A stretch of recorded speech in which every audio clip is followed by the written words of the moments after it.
Good morning. My name is Elise, and I'd like to welcome you to the first episode of MCS Awareness Org.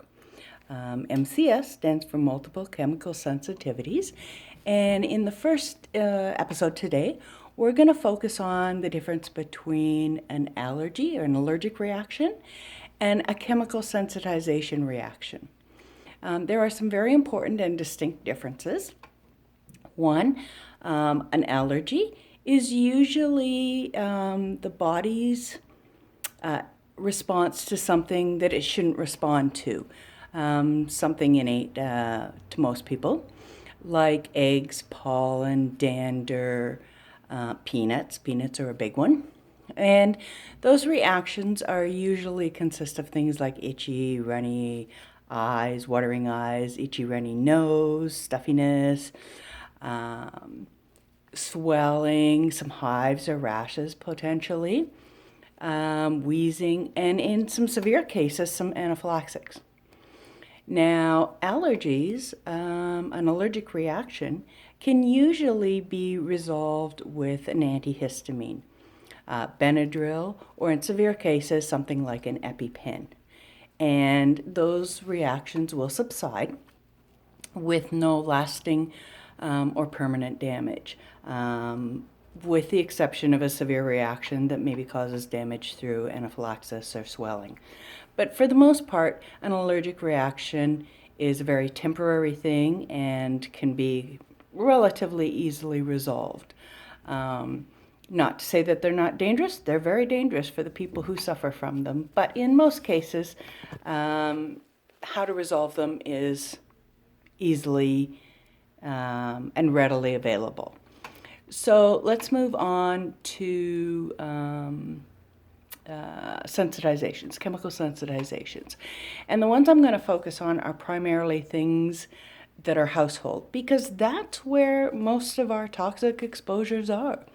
They're in our household cleaning products and the fragrances that we put on our bodies. The pollution, there's a reason they say that indoors is more polluted than outdoors.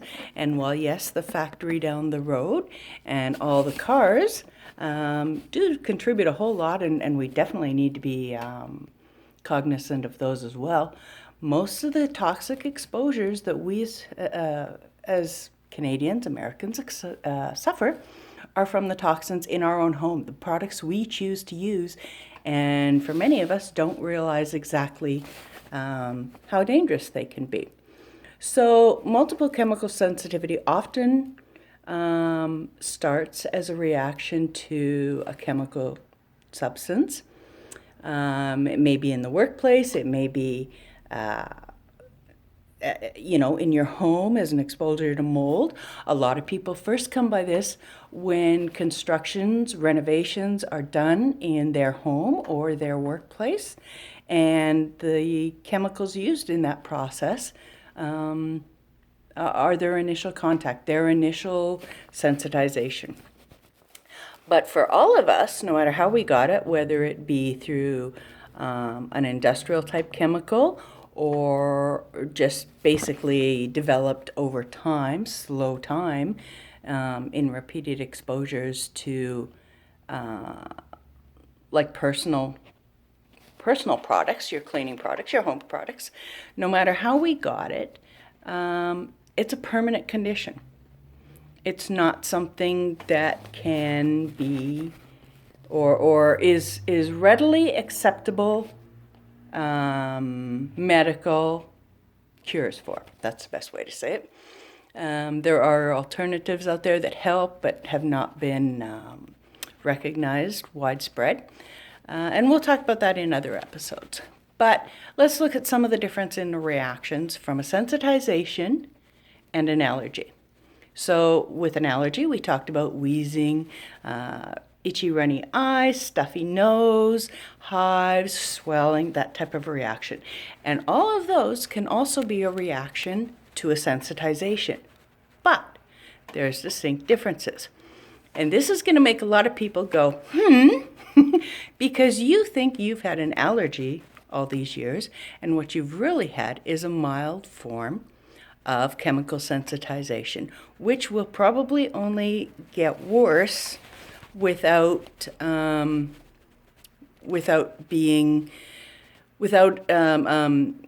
a way to not be around those irritants anymore. So some of those things are fatigue, headaches,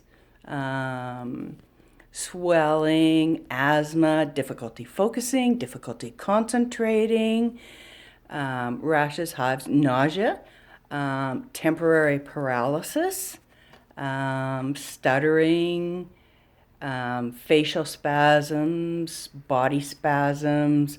In my case, I also get tear duct overstimulation, basically crying, brain fog, loss of consciousness, dizziness, muscle weakness, and fatigue. There's a whole host of bodily reactions that can be a direct result to exposure to chemicals and fragrances. Now, the majority of us, actually all of us, the one thing that once you get multiple chemical sensitization, that universally I believe, I don't know of anybody who has MCS or environmental sensitivities, same thing. I don't know of anybody who has these who can tolerate fragrances.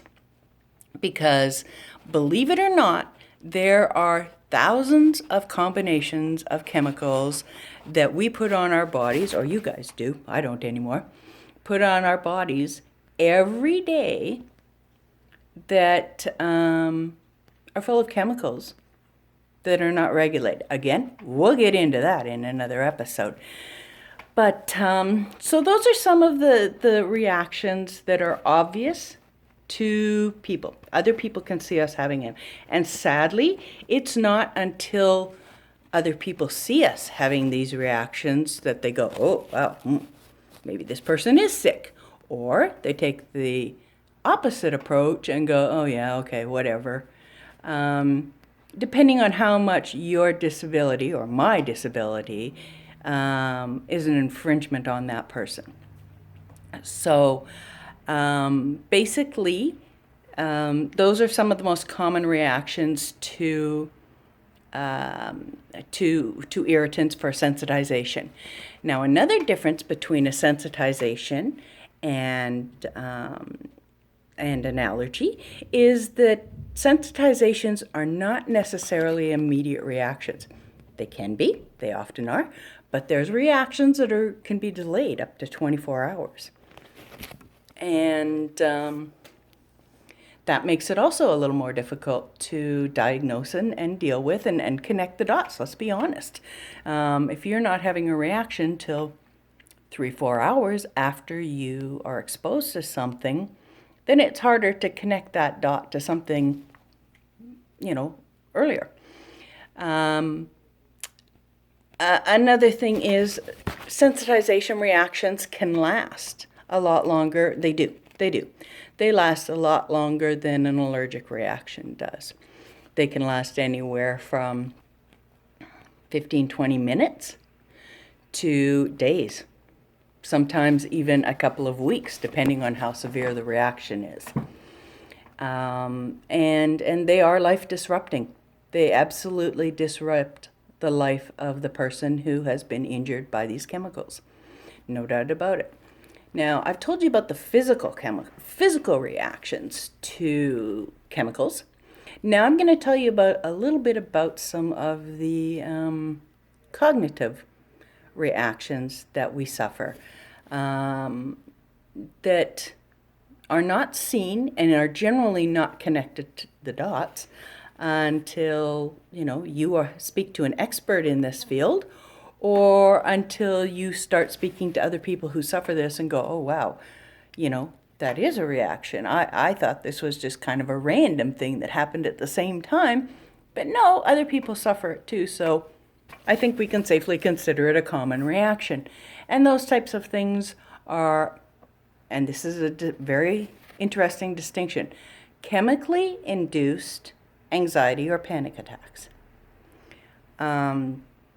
And I think that a lot of those go unconnected, because unless your body reactions are kind of severe, and then you've come back out and are not in a constant reaction, it's hard to see. It's hard to make a connection to as a chemical reaction, a chemically induced anxiety reaction, as opposed to an emotionally induced anxiety reaction.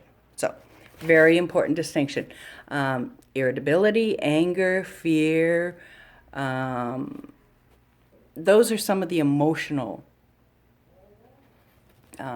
symptoms, manifestations of a chemical exposure on somebody who has multiple chemical sensitivities, also known as environmental sensitivities, and also is synonymous, the same thing is 9/11 syndrome and Gulf War syndrome.